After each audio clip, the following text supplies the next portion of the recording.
Hello everyone, welcome to Indo-European Latvian Insider episode. Today we have with us our destination manager, Mrs. Akansha, who will be helping you out with the basic processes for Latvia and the universities plus some of the visa tips. Okay ma'am. Hi ma'am, good afternoon. Welcome to Indo-European. Hi Ritik, good afternoon. How are you doing ma'am? I'm good Ritik, how are you? We are doing good as well. Okay, so today's episode will be regarding the Latvian Insider, wherein we will be discussing the in-depth knowledge for Latvia as a student and the universities which they can target for the programs they're looking forward to, right? So thank you so much Ritik for inviting me once again at your podcast, and I'm really exciting to answer your all the queries and definitely helping your audience जो भी हमारा videos और podcast साथ देखने वाले हैं. So please. बिल्कुल ma'am. सो मैं थोड़ा सा इसको यूरोपियन बैकग्राउंड से शुरू करूंगा. मैं डायरेक्टली लातविया पे जंप आउट नहीं करूंगा इस चीज़ पे. सिंस यूरोप, अगर मैं शेनिगन रीजन की स्पेसिफिकली बात करता हूँ, 29 कंट्रीज हैं शेनिगन में राइट नाउ, एंड सबका एजुकेशन सिस्टम सेपरेट है. सो आज जो हम थोड़ा देख पा रहे हैं मार्केट में, आज बच्चा मे बी इंग्लिश कंट्रीज जैसे कनाडा, यूके, ऑस्ट्रेलिया, न्यूजीलैंड कम और यूरोपियन कंट्रीज ज़्यादा टारगेट कर रहा है. और उसमें भी कुछ कंट्रीज जैसे कि जर्मनी है, स्पेन है, इटली है, मे बी नॉर्वे है, sort of free of education के लिए टारगेट करता है. सो लातविया में ऐसी क्या बात है कि वो बच्चा लातविया इन कंट्रीज के अलावा चूज करे? ऋतिक, जैसे कि आपने कहा कि बच्चा कनाडा, यूके, न्यूजीलैंड, जर्मनी ये सारी कंट्रीज ऑब्वियसली पूछता है, बिकॉज हम सब ने, अगर मैं आज अपनी भी बात करूं, अगर मैं आज से 10 साल पहले की बात करूं, तो हम लोगों ने कभी लाटविया जैसी कंट्री का नाम ही नहीं सुना होता है ना. सो अगर मैं भी हूं तो मैं बोलूंगी मेरे को तो जर्मनी जाना है, कनाडा जाना है. सुनने में बहुत अच्छा लगता है, definitely Germany, Canada you can not compare. But अगर मैं बात करती हूँ, बिकॉज इट्स पूरा का पूरा जो स्टडी अब्रॉड का जर्नी होता है ना, सिर्फ आपके बजट पे डिपेंड होता है. अगर आज आपके पास पैसा है तो you can target Germany, Canada ना. बट अगर किसी के पास पैसा नहीं है, वहां कोई वो अपनी लाइफ पे क्वेश्चन मार्क तो नहीं खड़ा कर सकता या फुल स्टॉप लगा के बैठ नहीं सकता ना. तो वो पेरेंट्स जो चाहते हैं हमारे बच्चों का ड्रीम पूरा हो, but they have a limited budget, तो ये जो डेस्टिनेशन है लाटविया एज अ कंट्री, ये बेसिकली उन बच्चों के लिए बना हुआ है.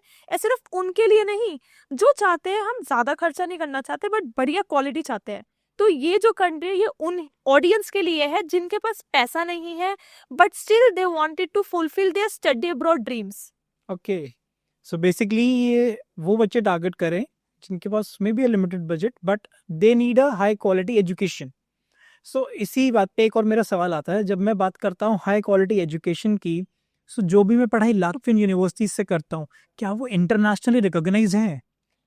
ये बहुत इम्पोर्टेंट सवाल है जो शायद आपने पूछ के बहुत अच्छा किया, बिकॉज जो ऑडियंस घर में बैठी है वो लोग क्या कर, बिकॉज आजकल ना गूगल है, सब कुछ गूगल देखता है ना. गूगल ने बोल दिया हाँ जी जाओ तो जाते हैं. सो ये जो क्वेश्चन है क्या लाटवे की एजुकेशन वैलिड है, वर्ल्ड वाइड रिकॉग्नाइज है, तो माय आंसर इज यस.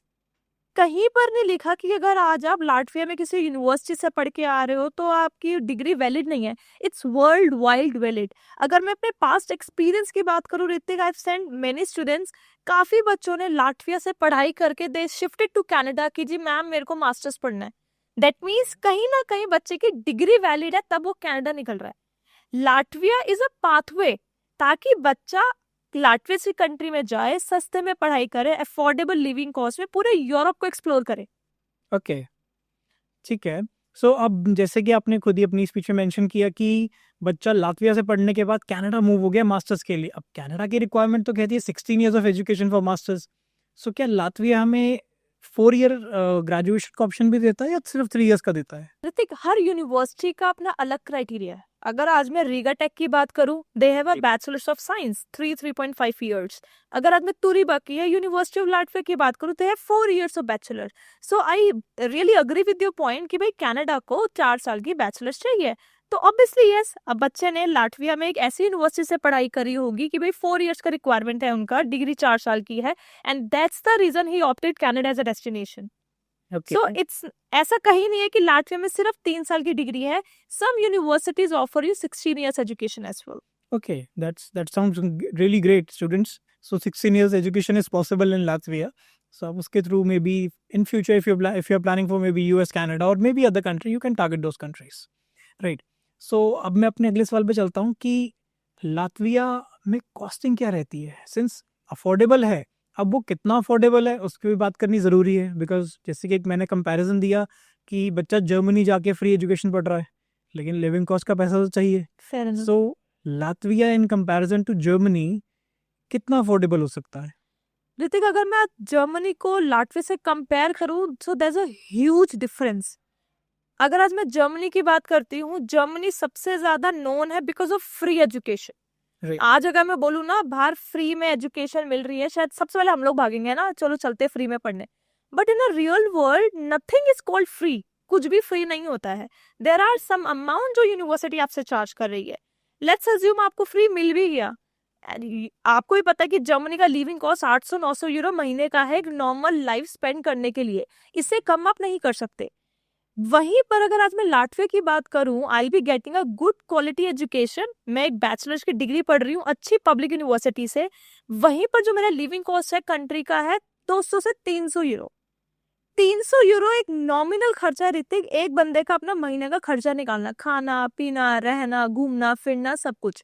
हाँ, ये वो खर्चा है जिसमें आप रोज बाहर खाना नहीं खा रहे, आप पहली बार बाहर जा रहे हो, आपको अपनी लाइफ को स्टेबल करना है। मैं कभी भी अपने ऑडियंस को, अपने किसी स्टूडेंट्स को कभी नहीं बोलती जी 300 यूरो में बढ़िया 5 स्टार होटल का खाना रोज खाओगे। No, never. नहीं करता। आपकी पॉकेट में 30,000 रुपए है। आपकी पॉकेट में 30,000 रुपए है जिसमें आपको एक महीना स्पेंड करना है। वो एक नॉमिनल बजट है ताकि आप स्लोली ग्रेजुअली ऊपर की ओर जाओ। द मोमेंट यू फील कि बॉस मैं कमा रहा हूँ, मैं बढ़िया कमा लिया, चलो जी मैं लाइफस्टाइल चेंज करता हूँ। पहले मैं यूनिवर्सिटी डॉम में रह रहा था, 6-7 महीने हो गए, पैसा कमा लिया, let's shift to studio apartment. Slowly gradually होता है ऋतिक। सो हम हमेशा अपने बच्चों को बोलते हैं कि जी 300 यूरो एक नॉमिनल खर्चा है। इसके ऊपर आप प्लान करते हो जी मैं तो रोज पार्टी करना चाहता हूँ, रोज क्लब जाना चाहता हूँ, तो बॉस 300 से ऊपर ही जाने वाला है। जाएगा बिल्कुल। सो बेसिकली अगर मैं एक एवरेज स्टूडेंट लाइफ, एवरेज बच्चा जो दिल्ली से या मे बी ऐसी सिटीज से जा रहा है जहाँ पे सोशल लाइफ बहुत अच्छी है, so I believe may be 500 to 600 is the decent amount. It's a nominal amount. अगर एक कंपैरिजन की जहाँ तक हमने बात करी है विद जर्मनी, जहाँ पर मैं 750 से 800 यूरोज महीने का स्पेंड कर देता हूँ, और वैसे ही डिसेंट लाइफ के लिए I am spending almost may be 40% less. Obviously, yes. Right? Yeah. सो इस तरीके से वो थोड़ा सा मेरे लिए अफोर्डेबल बन जाता है। Yes. ओके। सो अगर मैं इसके अलावा बात करते हैं the universities which you mentioned, so जैसे आपने तोरेबा यूनिवर्सिटी का नाम बताया, आपने यूनिवर्सिटी ऑफ लातविया का नाम बताया, आपने रीगा टेक्निकल यूनिवर्सिटी का नाम मेंशन किया। सो इसमें से स्टूडेंट्स को एक बार कुछ मिस इन्फॉर्मेशन प्लस कुछ डाउट्स होते हैं। डाउट्स किस तरीके के होते हैं कि ये पब्लिक है कि प्राइवेट है, राइट? तो मैं थोड़ा सा आपसे क्लैरिटी चाहूँगा कि इसमें क्लैरिफाई करें बच्चों को कि इनमें से कौन सी यूनिवर्सिटीज प्राइवेट हैं और कौन सी पब्लिक है। ठीक है ऋतिक, ऑब्वियसली यस, हर बच्चा चाहता है पब्लिक यूनिवर्सिटी में पढ़ना। ठीक है, हमारे इंडिया में होता है कि पब्लिक में अच्छी पढ़ाई होगी, प्राइवेट में अच्छी नहीं होगी, राइट? बट इंडिया से बाहर आप किसी भी यूनिवर्सिटी को ऑप्ट करो, चाहे वो रीगा टेक है पब्लिक यूनिवर्सिटी, तुरीबा यूनिवर्सिटी है प्राइवेट, रिसीबा है प्राइवेट, है ना, यूनिवर्सिटी ऑफ लाटविया है प्राइवेट। वहां पर मैटर करता है बच्चे का कोर्स मॉड्यूल जो वो पढ़ना चाहता है। अगर बच्चा कहता है मेरे को बैचलर्स इन हॉस्पिटैलिटी पढ़ना है, क्या तुरीबा यूनिवर्सिटी वो सब मॉड्यूल बच्चे को दे रही है जो वो पढ़ना चाहता है? अगर आंसर है हाँ, तो बच्चा विल नॉट थिंक कि भाई मैं प्राइवेट में जा रहा हूँ, बिकॉज तुरीबा यूनिवर्सिटी पूरे लाटविया में, तुरीबा एक ऐसी यूनिवर्सिटी है जो होटल मैनेजमेंट का कोर्स देती है विद इंटर्नशिप। अब अगर पूरे लाटविया में सिर्फ एक यूनिवर्सिटी है, चाहे वो प्राइवेट है, बट उसकी कोर्स करिकुलम, कोर्स का जो रैंकिंग है, इंटर्नशिप्स है, प्लेसमेंट्स है, तो बच्चा तो वो सब चीजें देखने वाला है, राइट? तो बीइंग अ करियर एक्सपर्ट और बीइंग अ काउंसलर होता है ना, हमें बच्चों को बताना पड़ेगा भाई प्राइवेट पब्लिक का कोई ऐसा डिफरेंस नहीं होता है। आप रैंकिंग देखो, इट्स ओके। हाँ, जो कोर्स आप पढ़ना चाहते हो वो यूनिवर्सिटी अगर आपको दे रही है तो I think good to go है। हमें डिसीजन प्राइवेट या पब्लिक पे लेना ही नहीं चाहिए। बिल्कुल सही बात है। अच्छा, अब इसी चीज़ पे मतलब इससे ही फॉलोअप करता वो क्वेश्चन जो मेरा आता है वो ये आता है कि सिंस दूसरी कंट्रीज़ में जो पढ़ाई कराई जाती है उसके लिए वो कई बार अपनी नेटिव लैंग्वेज भी मांगते हैं एज अ प्रूफ, कि अगर सपोज फ्रांस में जा रहा हूँ और करिकुलम हल्का सा फ्रेंच में, तो मुझे फ्रेंच लैंग्वेज आनी चाहिए। सो जो स्टडीज़ लातविया में है, क्या ये टोटली इन इंग्लिश है या फिर इनके लिए भी मुझे इनकी रीजनल लैंग्वेज सीखने की ज़रूरत है? ऋतिक, ये जो क्वेश्चन आपने पूछा ना, यही एक पॉइंट है जो लाटविया को हाईलाइट करता है आज के टाइम पे। अभी आपने जैसे सबसे पहले स्टार्ट करते हुए जर्मनी को हाईलाइट किया था, राइट? जी सो जितना मुझे पता है जर्मनी में अगर आप जर्मन नहीं बोल पा रहे हो तो यूनिवर्सिटी कहीं ना कहीं जर्मन सर्टिफिकेशन आपसे मांगती है। Same in France as well, है ना, फ्रेंच मांगते हैं। बट यस, लाटविया एक ऐसी कंट्री है जो आपको प्योरली इंग्लिश में पढ़ाएगी। किसी भी यूनिवर्सिटी की डिमांड नहीं है बॉस लाटवियन लैंग्वेज लेके आओ, आप ये लैंग्वेज लेके आओ, नो, इट्स प्योरली इंग्लिश। हाँ, अगर आप पढ़ाई करते करते if you learn their native language, आज अगर मैं 4 साल बैठी जी। पढ़ रही हूँ तो एक बहुत कॉमन है ना, अगर मैं वहाँ की लैंग्वेज बेसिक सीख लेती हूँ तो that will be an advantage मेरा लोगों से सोशल करने के लिए, कनेक्शन बनाने के लिए। बट कहीं पर भी काम से रिलेटेड, पढ़ाई से रिलेटेड कहीं पर नहीं लिखा जी हमें लाटवियन चाहिए। तो जो आपके ऑडियंस है उनके माइंड में आई एम श्योर ये क्वेश्चन आता होगा, जी यूरोप जा रहे हैं, लाटविया जा रहे हैं, मतलब लाटवियन आएगी तब कुछ कर पाएंगे। तो ऐसा बिल्कुल भी नहीं है, ट्रस्ट मी। ओके, सो इसके अलावा अगर मैं जॉब मार्केट की बात करता हूँ, पढ़ाई के वक्त तो मुझे नहीं चाहिए, क्या जब मैं जॉब्स ढूंढने जा रहा हूँ तब मुझे नेटिव लैंग्वेज चाहिए? बिकॉज अगर मैं कहीं और मूव नहीं करना चाह रहा हूँ, I don't want to move to 28 other nations, मेरे को लातविया अच्छा लगा, मैं रह रहा हूँ पिछले 2-3 साल से, मेरे को वहीं करना है, सो क्या तब मेरे को एक लोकल लैंग्वेज की रिक्वायरमेंट रहेगी? ऋतिक, अब यहाँ पे आंसर थोड़ा सा ना डिप्लोमेटिक आ जाएगा। I cannot completely say no, I cannot completely say yes, it's like 50-50, है ना। ऐसा कहीं नहीं है कि भाई मैंने अगर आज मैं डोमिनोज में जॉब कर रही हूँ या मैं किसी इंडियन रेस्टोरेंट में जॉब कर रही हूँ या मैं वेस्टर्न यूनियन में जॉब कर रही हूँ, है ना, तो मेरे को लैंग्वेज आएगी then only they can hire me, no, ऐसा नहीं है। बट बिकॉज ऑब्वियसली लाटविया के अंदर सिर्फ लाटवियन ही नहीं रह रहे, they have a multi nationality culture, right. So English is a widely spoken. अगर मैं उस कंट्री में, मेरे को पता है जी मैं 4 साल रह रही हूँ, 2 साल रह रही हूँ, तो इट्स लाइक बेसिक है। आज अगर मैं साउथ इंडिया जाती हूँ, वहां पे अगर तमिलनाडु रह रही हूँ तो I start learning Tamilian language, no, basic क ख ग तो आ ही जाएगा। सेम इन दैट सिनेरियो, अगर मैंने 4 साल एक कंट्री में स्पेंड कर दिया, नोबडी इज आस्किंग कि लाटवियन चाहिए, बट अगर मैं 4 साल में एक हेलो हाय बेसिक लैंग्वेज सीख लेती हूँ तो वो मेरे सीवी में एक एड ऑन पॉइंट हो रहा है। Right. The moment I'll go for the interview and I'll start speaking in Latvian, it looks, oh, come on, good, language आता है, so एक एडवांटेज होता है। हाँ, ऐसा नहीं है कि अगर आप नहीं बोलोगे तो आपको जॉब नहीं मिलेगी, job is completely based on your skills. So again the answer is like 50-50। अगर आप सीखते हो इट्स एन एडवांटेज, आप नहीं सीखते हो कोई नेगेटिव इम्पैक्ट नहीं पड़ता है, बट इट्स अ 4 years और डिग्री और 2 साल का मास्टर्स है, बेसिक सीख लोगे तो आई डोंट थिंक इसमें कोई डिसएडवांटेज आता है। ओके, सो ये तो हुआ हमारा थोड़ा करिकुलम एंड थोड़ा सा हमारा डिस्कशन रिगार्डिंग जॉब्स। अब बात आती है एडमिशन रिक्वायरमेंट्स की। सो सबसे पहला जो एडमिशन रिक्वायरमेंट रहता है वो रहता है परसेंटेजेस। अगर मैं बैचलर्स की बात करता हूँ, सो बैचलर्स में कितना परसेंटेज जनरली यूनिवर्सिटीज एक्सपेक्ट करती हैं students from India to score? Hrithik, Latvian university is ना वेरी स्पेसिफिक, बच्चों को लगता है लाटविया है कोई भी चला जाएगा, ऐसा कुछ भी नहीं है ना। Latvia is very specific, they only accept 60% और more than 60। If you can apply with 59%, they'll completely say no. There is no exception. 60 means straight away 60 or more than 60 for any university in Latvia. Okay, so 60% is the absolute criteria, Exactly. whether it's bachelor or master's. Whatever. Okay, that sounds nice because universities normally first division कह रही हैं आपको लाने के लिए technically. सो अगर किसी बच्चे का सपोजिंगली ये क्वेरीज हमारे पास भी आती हैं कि जी 59 है, 58 है, आप यूनिवर्सिटी से बात कर लीजिए। सो यूनिवर्सिटी से बात करने का उनका मतलब ये होता है कि is there any way out, क्या मेरे पास कोई फाउंडेशन है? कि जैसे कुछ कंट्रीज ऑफर करती हैं कि जी इतना नहीं है, 1-2% कम है, मैं फाउंडेशन प्रोग्राम दे देता हूँ, फाउंडेशन लीजिए आ जाइए। क्या लातविया ये ऑफर करता है मुझे? ऋतिक, अगेन मेरा आंसर बिल्कुल वही होगा। 60 means 60, no foundation, no pre program, nothing, 60 specific 60। Specific, okay, nice, ठीक है। इसके अलावा बात आती है फिर आइल्स की। अब बहुत लोगों को आइल्स के लिए ऐसा होता है कि इंग्लिश हल्का फुल्का बोल लेते हैं बट उतने कॉन्फिडेंट नहीं है। पढ़ाई इंग्लिश में करी है, चाहे वो स्टेट बोर्ड्स हैं, चाहे वो CBSE है, ICSE है, कोई भी बोर्ड है, पढ़ाई इंग्लिश में करी हुई है, बट मेरे पास लैंग्वेज टेस्ट नहीं है। सो क्या लातविया में लैंग्वेज टेस्ट मैंडेटरी है? ऋतिक, यहाँ पर मैं थोड़ा सा ब्रीफिंग आपको देती हूँ। आइल्स, PTE, डुओलिंगो, टॉफल, ये exams is not mandatory at all, right? Okay, but university के पास खुद के अपने एंट्रेंस एग्जाम्स होते हैं, इंग्लिश के टेस्ट होते हैं जो कि बच्चे को मैंडेटरी देने होते हैं, चाहे वो एमओआई सर्टिफिकेट को सबमिट कर दें या कुछ भी कर दें, चाहे उनकी पढ़ाई इंग्लिश में है, उनको वो इंग्लिश का एग्जाम देना ही पड़ेगा। नंबर 1, अगर आपके पास आज आइल्स, पीटीई या कोई भी इंग्लिश प्रोफिशिएंसी है तो वो टेस्ट आपका वेव ऑफ होता है। तो मैं यहाँ पर एक अपकमिंग स्टूडेंट्स के लिए एक मैसेज देना चाहूंगी बहुत क्लियरली कि still IELTS is not mandatory, but आने वाले कुछ टाइम में Latvian university will going to be very very strict. So अगर कोई बच्चा कहता है भी मैं आइल्स कर सकता हूँ बट मैं इतना अच्छा स्कोर नहीं ला सकता, 5 बैंड 5.5 बैंड, एटलीस्ट आप आइल्स कर लो।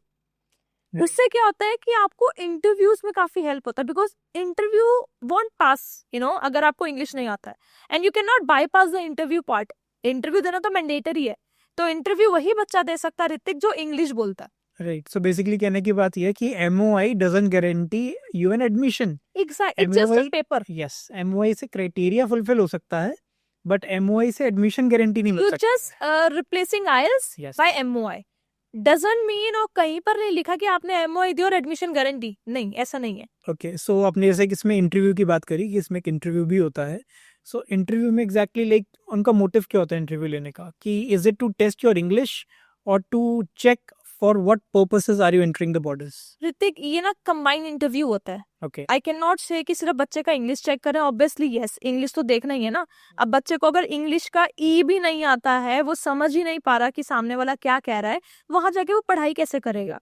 यूनिवर्सिटीज का एम भीड़ इकट्ठा करना नहीं है, यूनिवर्सिटीज का एम है क्वालिटी बच्चा लेना। स्लोली ग्रेजुअली लाटविया भी एक वो लेवल पकड़ लेगा कि जी मैं लूंगा बिल्कुल क्रीम बच्चा। आप ये मत सोचो लाटविया है तो जी 50% ले लेगा, नहीं लेगा। अभी रिसेंटली यूनिवर्सिटी ने अपना क्राइटेरिया बिल्कुल चेंज कर दिया। Receiver university, that is the university जो 60 से कम परसेंटेज ले लेती, लाइक यू सेड कि 59 point something something.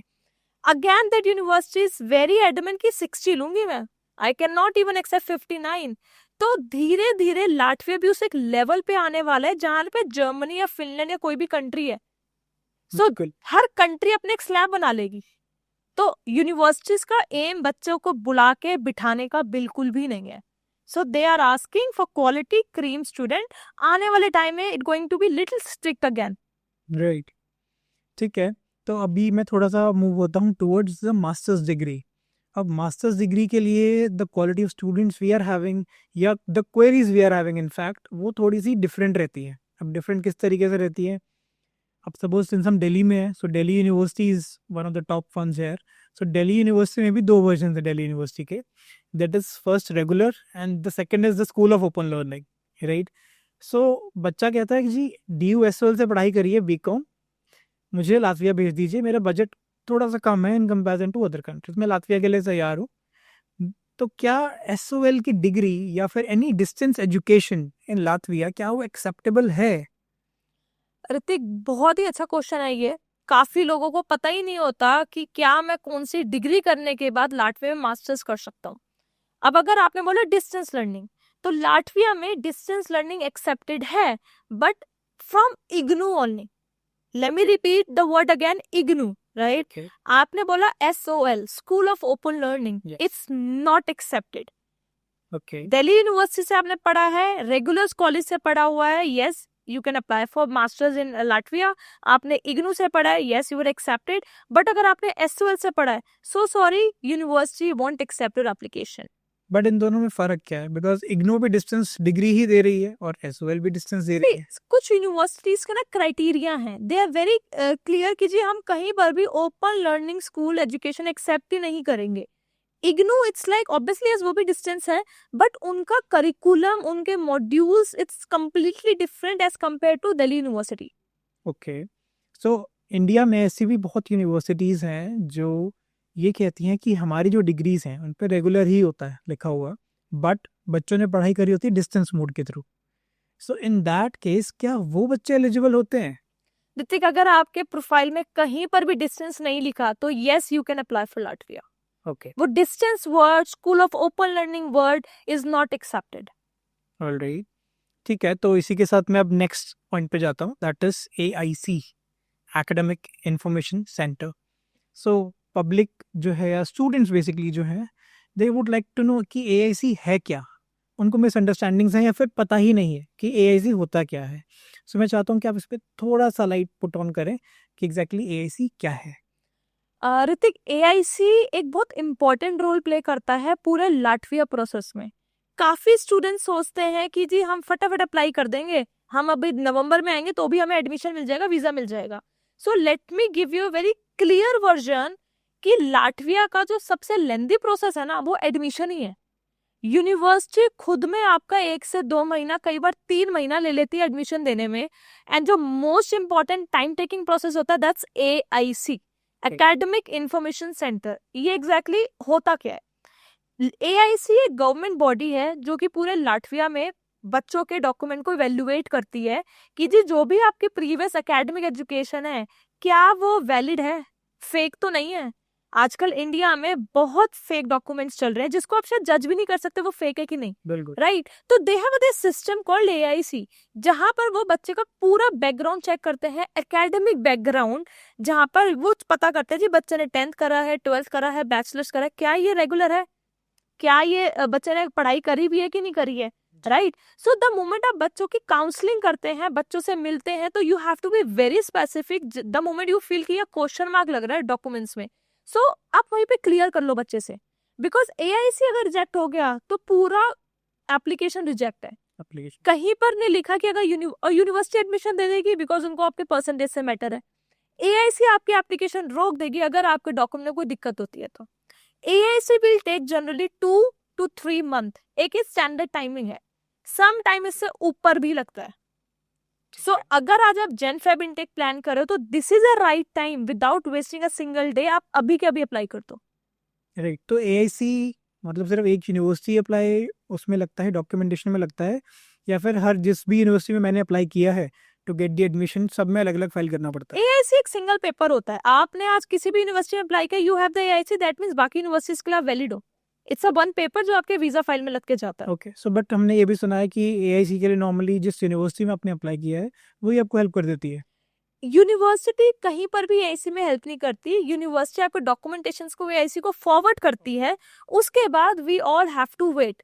You can not knock the door of university again and again कि मुझे बताओ क्या रिप्लाई है। उनका टाइम 2 महीने का है ही है, 2 महीने से भी ऊपर लग सकता है। ओके। तो एआईसी जब तक उनकी पूरी वेरिफिकेशन नहीं होगी, उनको सब कुछ प्रूफ नहीं मिल जाएगा, तब तक वो लोग आपको एआईसी पेपर नहीं देंगे। Okay. So before I conclude this session for today, so एक मेरा लास्ट क्वेश्चन रहेगा जो कि बैचलर और मास्टर्स दोनों के लिए सेपरेट जिसका आंसर रहता है, the interview for the visa. इसमें हम ये मान के चल रहे हैं कि बच्चे ने सारे प्रोसेस कर लिए हैं, he is done with AIC everything. अब बात आती है वीज़ा की। सो बैचलर्स में क्या प्रोसेस है और मास्टर्स में क्या प्रोसेस है, थोड़ा सा हम उस पर हाईलाइट चाहते हैं बस। ऋतिक, बैचलर्स में क्या होता है, बच्चे का ट्यूशन फीस पे हो गया, बच्चे का फाइल रेडी होके वीएफएस जाता है, एंड देन इंटरव्यू आता ही आता है। बैचलर्स के हर बच्चे का इंटरव्यू आएगा। मास्टर्स के लिए थोड़ा सा प्रोसेस इजी हो चुका है, there is no embassy interview. So बच्चा जाता है, फाइल सबमिट करके आता है, एंड देन डिसीजन का वेट करता है।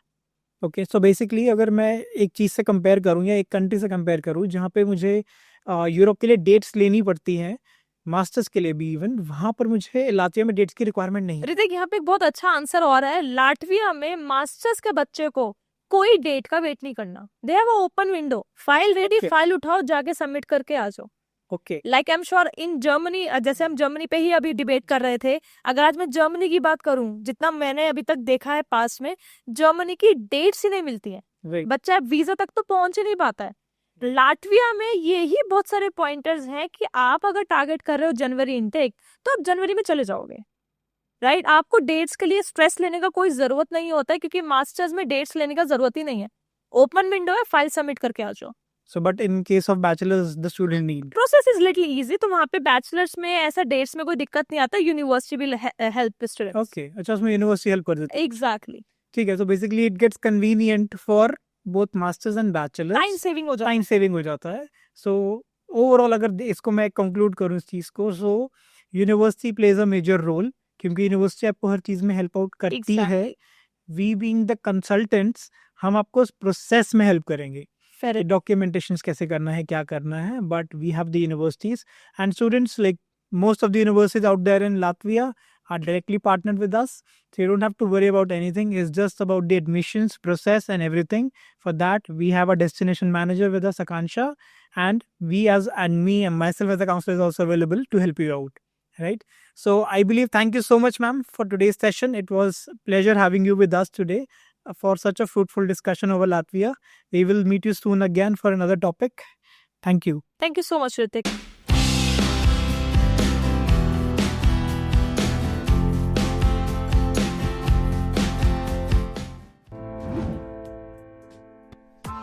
Press the bell icon on the YouTube app and never miss another update.